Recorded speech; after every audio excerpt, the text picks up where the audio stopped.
Now, AmaZulu Prime Minister Thulasizwe Buthelezi says King Misuzulu wants amakhosi to play a more significant and hands-on role in the governance of the Ingonyama Trust. Now, currently, the trust is controlled by a board that oversees 2.8 million hectares of KwaZulu-Natal's communal land. In 2021, the High Court in Pietermaritzburg ordered the trust to stop the lease agreements that residents have been compelled to sign. Now, Agriculture Minister Thoko Didiza joins us now for more on this discussion. Minister, thanks as always for giving us some of your time. So this meeting is scheduled, this meeting with amakhosi is scheduled for tomorrow morning at 10 o'clock. Have you been invited as minister? No, unfortunately, I've not been invited to the meeting. And do you find that strange, Minister?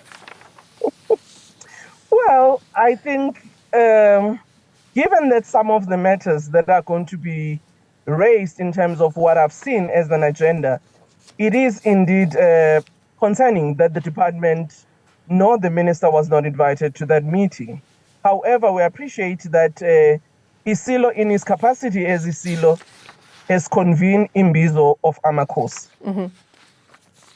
So, Minister, you know, part of what this press release says, I have it in front of me here from the Office of the Traditional Prime Minister of the Zulu Nation and Monarch. It says that this is about the survival of the Ingonyama Trust. Would you say the trust is under threat? I wouldn't say so. I wouldn't also know what has occasioned that statement from the Prime Minister of the Zulu Nation. Because, as we all know, Ingonyama Trust is an entity of statute. It's created by law. Mm-hmm. Firstly, it was KwaZulu is the Phakanyiswa Act of KwaZulu-Natal government at the time. And then in 1994, that legislation was endorsed 3 days before the election by the then National Party government. In 1997, national government actually amended that legislation to provide for the board that will assist Isilo in his capacity as the trustee in the governance of all the land under Ingonyama Trust. And as you know, the land that is under Ingonyama Trust is land that belongs to various communities under their traditional leaders. However, the role of the king in this instance is that of trusteeship over that land. It does not take away the land and the powers of that land from the respective amakhosi and their communities. Right. The trust has on several occasions, though, come under attack for infringing on the rights of rural dwellers, right, Minister? I mean, for example, that decision in the High Court in 2021 ordered the trust to stop lease agreements compelling rural dwellers to sign these lease agreements. So it's come under fire for a whole range of those kinds of administrative issues. Let me just say that you are correct. In 1997, that piece of legislation was delegated to the KwaZulu province under the MEC of Cooperative Governance, COCTA, in this instance. That took into consideration, because that act has a provincial competence in terms of its sphere of jurisdiction. And in terms of communal land and in administration, you'll recall that before, you had a situation where traditional leaders will give permission to occupy to those residents in their communities who wanted to use land for commercial purposes. It could be a shop, it could be a garage, it could even be for agricultural purposes.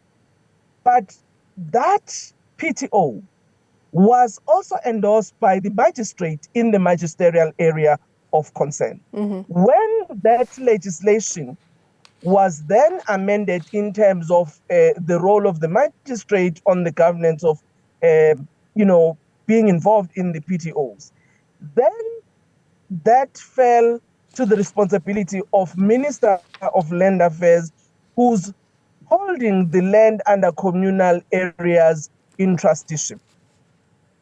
So if you look at what has been happening in other provinces, where amakhosi or Inkosi and his community would like to have a development in the area of a commercial nature, they will indicate to the minister their interest.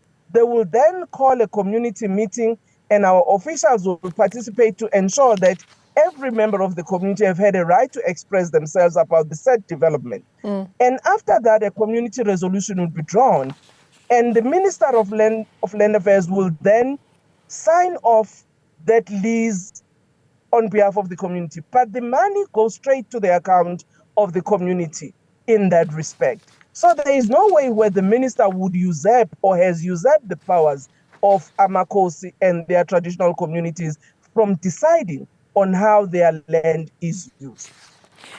So Minister, and that is the same with Ingonyama Trust. Yeah. Yeah. So outside of that 2021 decision, I just want to go back to the issue of these lease agreements that rural dwellers are compelled to sign. At what stage do we ensure that that is implemented? And let's not also forget that 2018 panel, that high-level panel by the former President Kgalema Motlanthe, which actually recommended the dissolution of the trust.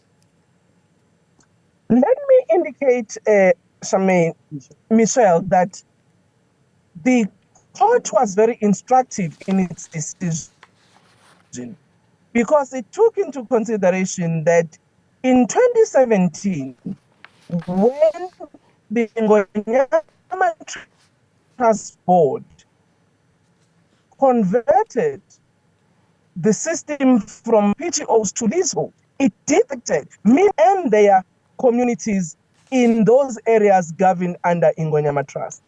And that is why the court said that must be reversed. And the monies that have been taken on leases from those individual community members must be given back to them. You would recall that Minister accepted the judgment and actually instructed the board not to oppose but to comply. However, the board decided at the time that they wanted a higher court than the one that ruled on the matter to actually ventilate itself whether they agree, because the board held a different view. And that matter was then taken to the higher court. And when the new board was appointed, that new board, which is in place today, now chaired by Isilo, decided to withdraw that matter from the court because they felt it's unwinnable and it was important that they comply with the judgment of the court. Right. So that's the decision that this current board has taken, to actually comply with what the court had said. With respect to the high-level panel and the dissolution of the Ingonyama Trust, that would be the matter of the legislature, and I'm sure it will be done in consultation with all those that are affected by this piece of legislation. Yeah, absolutely. So Minister, this meeting, as I said at the start of our discussion, is happening tomorrow. Are you not concerned insofar as the fact that the department or the minister have not been involved in this meeting? And will you wait for, I suppose, official communication from that meeting?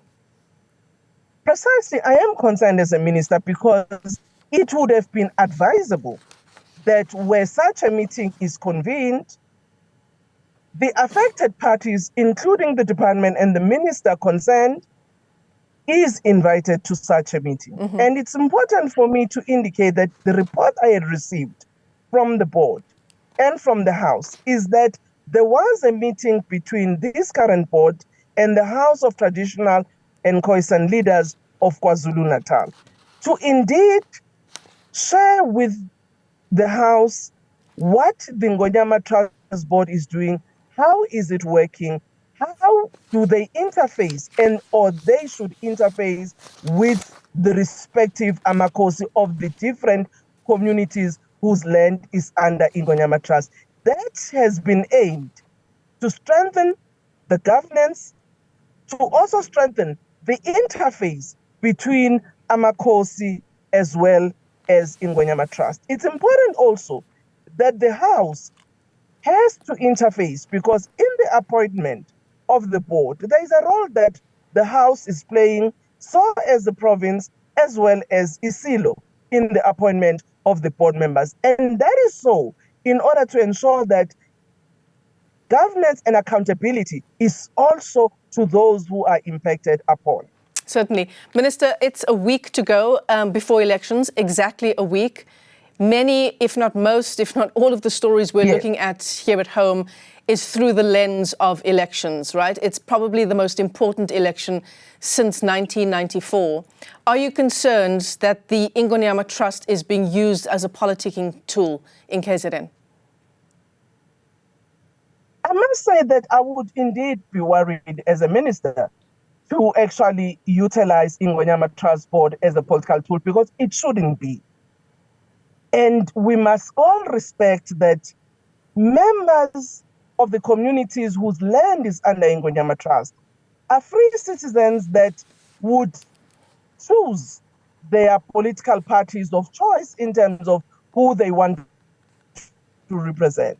And therefore, it would not be a correct thing to do to actually involve Ingonyama Trust in what might be perceived a political agenda. It is important that matters of Ingonyama Trust are dealt with administratively as they should and within the purview of the legislation. Minister Thoko Didiza, let me thank you for your time this afternoon. Agriculture Minister joining us there as we continue to unpack governance of the Ingonyama Trust.